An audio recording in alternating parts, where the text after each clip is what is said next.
আমি দ্বিতীয় বিয়ে করতে চাই। সাজুর কথাটা শুনে নিশির হাতের গ্লাসটা ফ্লোরে পড়ে ভেঙে গেল।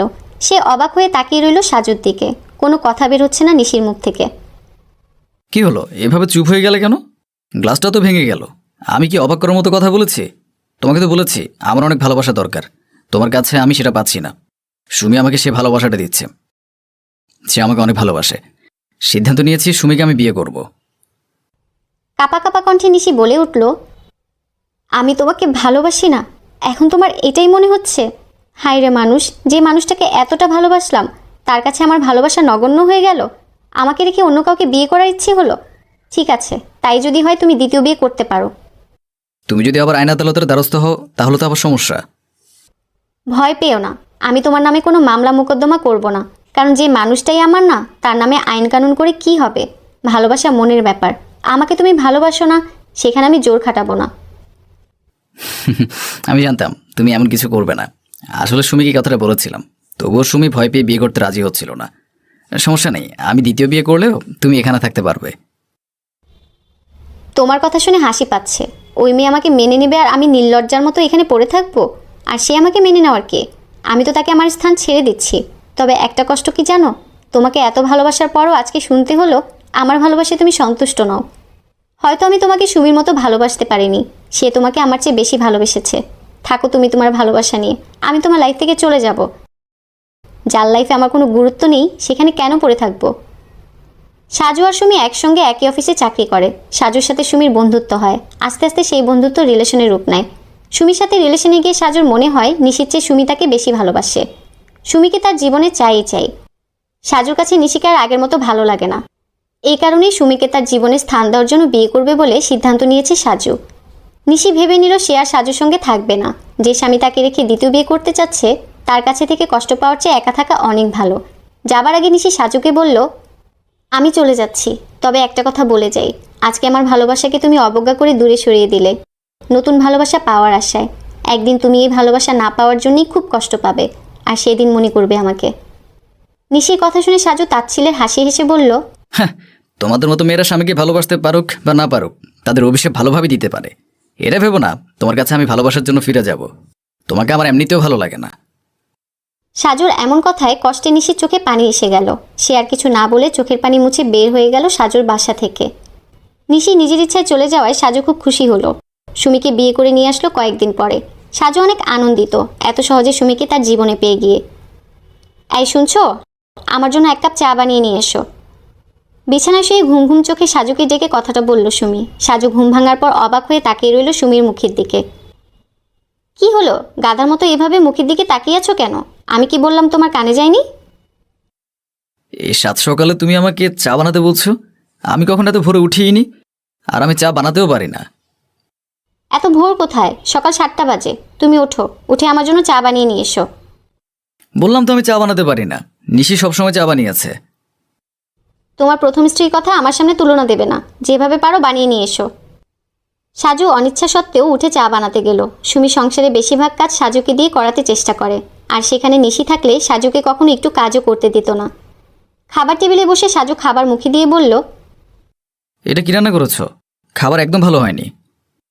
খাবার তো আমি রান্না করিনি, নতুন কাজের লোক রেখেছি, সে খাবার রান্না করেছে। তুমি কি ভেবেছো তোমার সংসারের সমস্ত কাজ আমি করব? তুমি যেমন চাকরি করো আমিও তেমন চাকরি করি। অফিস থেকে এসে বাসার কাজ করা আমার পক্ষে সম্ভব নয়। কেমন কাজের লোক রেখেছো? রান্নাটা একদম ভালো হয়নি। সংসারের অন্য কাজগুলো কাজের লোক করবে, রান্নাটা তুমি করো। তাহলে তো আমিও এটা বলতে পারি বাসায় এসে তুমি রান্না করবে। চাকরি তুমিও করো আমিও করি। আমি যদি বাসায় এসে রান্না করতে পারি তুমি কেন পারবে না? সংসার সামলানোর দায়িত্ব স্ত্রীদের, সেই দায়িত্ব পালন না করে তুমি আমাকে দিয়ে কাজ করাতে যাচ্ছ। আর যদি চাকরির তুলনা দাও তাহলে চাকরি ছেড়ে দিয়ে সংসারের কাজকর্মে মন দাও। আমি তোমার সাথে চুক্তি করে বিয়ে করিনি যে বিয়ের পর চাকরি ছেড়ে দেব। তোমার এটা বলার সাহস হয় কিভাবে? তুমি কি তোমার প্রথম স্ত্রীর মতো পেয়েছো আমাকে? যা বলবে তাই বাধ্য হয়ে মেনে নিব, সেটা ভেবে থাকলে ভুল ভেবেছো। আসলে আমি ভুল করেছি, অনেক বড় ভুল করেছি। এই ভুলের মাসুল এখন আমাকে দিতে হচ্ছে। যদি মনে হয় ভুল করেছো সংশোধন করে ফেলো, তাহলেই তো হয়। আমি কি জোর করে তোমার কাছে আছি নাকি? সাজু খাবার না খেয়ে উঠে এসে ব্যালকনিতে দাঁড়িয়ে ভাবছে, আমার লাইফে এত বড় ভুল আমি কিভাবে করলাম? কেন আমি নিশিকে আমার জীবন থেকে দূরে ঠেলে দিলাম? সুমিতা আগে আমাকে অনেক ভালোবাসা দেখিয়েছিল, এখন বিয়ের পর এভাবে চেঞ্জ হয়ে গেল। প্রেমিকার স্ত্রী কখন এক হয় না। প্রেম করলে মিষ্টি মিষ্টি কথা বলা যায়, অনেক কিছু প্রতিশ্রুতি দেওয়া যায়। যখন বাস্তবতার সামনে আসে তখন ভালোবাসা ফ্যাকাশে হয়ে যায়। সুমিকে আমি বিশ্বাস করে ভুল করেছিলাম। অফিস ছুটির ঘণ্টাখানেক আগেই জ্বরের কারণে ছুটি নিয়ে বাসায় ফিরেছে সাজু।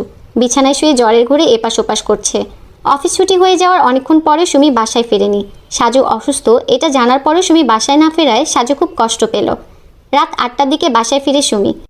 সুমিকে দেখে রাজু রাগান্বিত হয়ে বলল, এতক্ষণও তোমার ফেরার সময় হলো? তুমি জানতে আমি অসুস্থ। আমি অফিস থেকে ছুটি নিয়ে তাড়াতাড়ি চলে আসলাম। আমি মরলাম না বেঁচে রইলাম সেটা দেখা তো তোমার কাছে জরুরি না। তোমার কাছে জরুরি হয়ে গেছে বন্ধুদের সাথে আড্ডা দেওয়া। ওরা জোর করে ধরলো তাই পার্টিতে গিয়েছিলাম। আর তোমার এমন কিছু হয়নি যে তুমি মারা যাবে। সামান্য একটু জ্বর নিয়ে এমন অবস্থা করছো, মনে হচ্ছে ডাক্তার তোমাকে বলে দিয়েছে তোমার আর বাঁচার কোনো আশা নেই। এত ইমোশনাল হওয়া বন্ধ করো। 2-1টা প্যারাসিটামল খেয়ে নিলেই জ্বর কমে যাবে। আমার এই অসুস্থতা তোমার কাছে কিছুই না। দুপুর থেকে না খেয়ে আছি, শরীরে এক ফোঁটা শক্তিও পাচ্ছি না। আমাকে দেখার মতো কেউ নেই। কতটা হতভাগা আমি। আচ্ছা, তোমাকে আমি খাবার দিচ্ছি। লাগবে না তোমার খাবার দেওয়া, আমি না খেয়েই থাকবো। তোমার মতো মেয়েকে আমি বিয়ে করে সবচেয়ে বড় ভুল করেছি। তাহলে কি আমাকে ডিভোর্স দিয়ে দিবে? আচ্ছা ঠিক আছে, তাই দিয়ে দাও। আমিও তোমার মতো এরকম মানুষের সঙ্গে থাকতে চাই না। ভুল করেছিলাম তোমাকে বিয়ে করে। ঠিক আছে চলে যাও। তুমি থাকলেই কি আর না থাকলেই বাকি। তোমাকে কোনো দরকার নেই আমার। সাজুর এই কথা শোনা মাত্রই সুমি বাসা থেকে বের হয়ে গেল। হয়তো সাজুর এই কথার অপেক্ষায় ছিল সুমি, তাই তো সাজু চলে যেতে বলার সঙ্গে সঙ্গে সুমি চলে গেল। সাজুর চোখে পানি টলমল করছে। সে যে জীবনে কত বড় ভুল করেছে এটাই হাড়ে হাড়ে টের পাচ্ছে। আজকে বারবার মনে হচ্ছে নিশি কথা। নিশি চলে যাবার আগে বলেছিল যে ভালোবাসার মোহে পড়ে তাকে জীবন থেকে ছুঁড়ে ফেলে দিচ্ছে, সেই ভালোবাসা না পেয়ে একদিন সে ভালোবাসার কাঙ্গাল হবে। আজকে নিশির কথাটাই সত্যি হলো। সাজু মোবাইল হাতে নিয়ে নিশির নাম্বারে কল দিল। নিশি ফোন রিসিভ করতেই সাজু বলল, নিশি তুমি কেমন আছো? আমি ভালো নেই। সত্যি আজ আমি ভালোবাসার কাঙাল। আমি অনেক বড় ভুল করেছি তোমার ভালোবাসাকে দূরে ঠেলে দিয়ে। আমি কেমন আছি সেটা আপনার জানার দরকার নেই, আর আপনি কেমন আছেন সেটাও আমার জানার দরকার নেই। আপনি আর কখনোই আমার নাম্বারে কল দিবেন না। আমাকে ক্ষমা করে দেওয়া যায় না? আমি আবার তোমার জীবনে ফিরে আসতে চাই। বড়ই হাস্যকর ব্যাপার। আপনার কথা শুনে আমার খুব হাসি পাচ্ছে। আমি তো আপনাকে ভালোবাসি না। আপনি ভালোবাসা পাওয়ার জন্যই সুমিকে বিয়ে করেছিলেন। এখন আপনার ভালোবাসার মানুষ কোথায়? কেন সে কি এখন আপনাকে ভালোবাসা দেয় না? আমার মতো অপছন্দের মানুষের কাছে কেন ফিরে আসতে চাচ্ছেন? আর আপনি ফিরে আসতে চাইলেও আপনার মতো বেইমানকে আমার জীবনে স্থান দেব না। প্লিজ নিশি, আমাকে ক্ষমা করে আমার জীবনে ফিরে আসো। সেটা কখনোই না। আপনি আপনার ভালোবাসার মানুষ কিনে থাকেন। আমার মনে এতটা ভালোবাসা নেই যে আমি সুমির চেয়ে বেশি ভালোবাসতে পারবো আপনাকে। তখন আমি ভুলের মাঝে ডুবেছিলাম। আলো ভেবে আলিয়ার পেছনে ছুটেছিলাম, তাই তোমার ভালোবাসা বুঝতে পারিনি।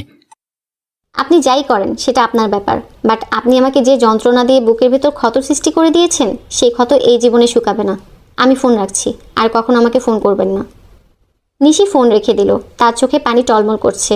চোখের পানি মুছে মনে মনে ভাবল, এত ভালোবাসা দেওয়ার পরও যে মানুষটা আমার ভালোবাসাকে তুচ্ছ মনে করেছে, তার জীবনে আর আমি ফিরে যেতে চাই না।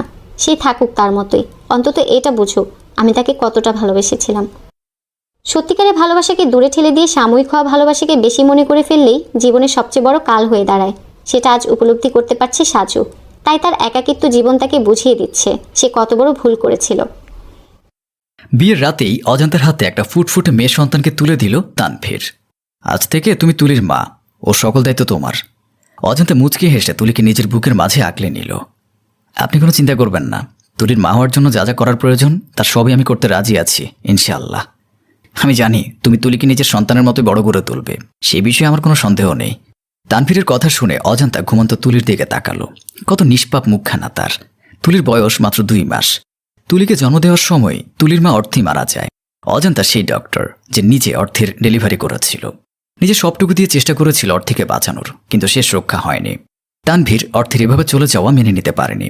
যদি অর্থের সাথে তানভীরের তেমন সখ্যতা ছিল না, তবুও নিজের স্ত্রীকে হারিয়ে সে বাকশূন্য হয়ে গিয়েছিল। তারপরে পরিচয় হয় অজান্তার সাথে। অজান্তা ডিভোর্সি। সে কখনো মা হতে পারবে না শুনে তার স্বামী তাকে ডিভোর্স দেয়। সবকিছু মিলিয়ে তানভীর আর অজান্তা তুলির কথা চিন্তা করে সিদ্ধান্ত নেয় বিয়ে করার, যেন অজান্তা মাতৃত্বের স্বাদ অনুভব করতে পারে আর তুলিও নিজের মা পায়। তুলিকে বিছানায় শুয়ে দিয়ে তুমি ফ্রেশ হয়ে এসো, ততক্ষণ আমি ওর কাছে থাকি। তানভীরের কথায় অজান্তা ছোট্ট করে জবাব দিল, আচ্ছা। বেশ কিছুক্ষণ পর অজান্তা ফ্রেশ হয়ে এসে বিছানায় তুলিকে না দেখে তানভীরকে জিজ্ঞাসা করল, তুলি কোথায়? মা এসে নিয়ে গেছে। কিন্তু কেন? আজ আমাদের জীবনের একটা বিশেষ দিন, তাই। অজান্তা তানভীরের কথার মানে বুঝতে পেরে বলল, বিশেষ দিন আমাদের দুজনের জীবন আগেও এসেছিল, কিন্তু সেই বিশেষ দিন তিক্ততায় ভরা ছিল। তুমি আমার বিবাহিত স্ত্রী, তবু অনুমতি চাইছি। তুমি কি চাও আর 5টা কাপলের মতো আমাদের সম্পর্কটাও আগাক?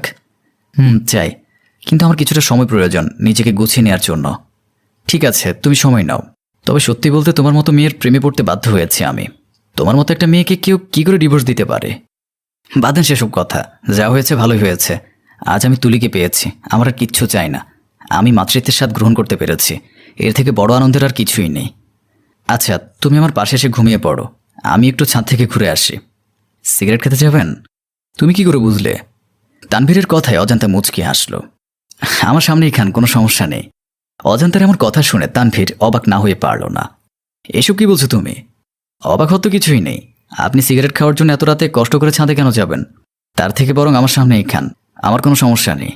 কিছু একটা ভেবে তানভীর জবাব দিল, না থাক, আজকে আর খাবো না, চলো ঘুমাই। আসুন। কথাটা বলেই অজান্তে বিছানার এক সাইডে শুয়ে পড়ল। তানভীরও বিছানার কাছে থাকা টেবিল ল্যাম্পটা বন্ধ করে অপর পাশে শুয়ে পড়ল। দুজন দুদিকে মুখ করে শুয়ে আছে।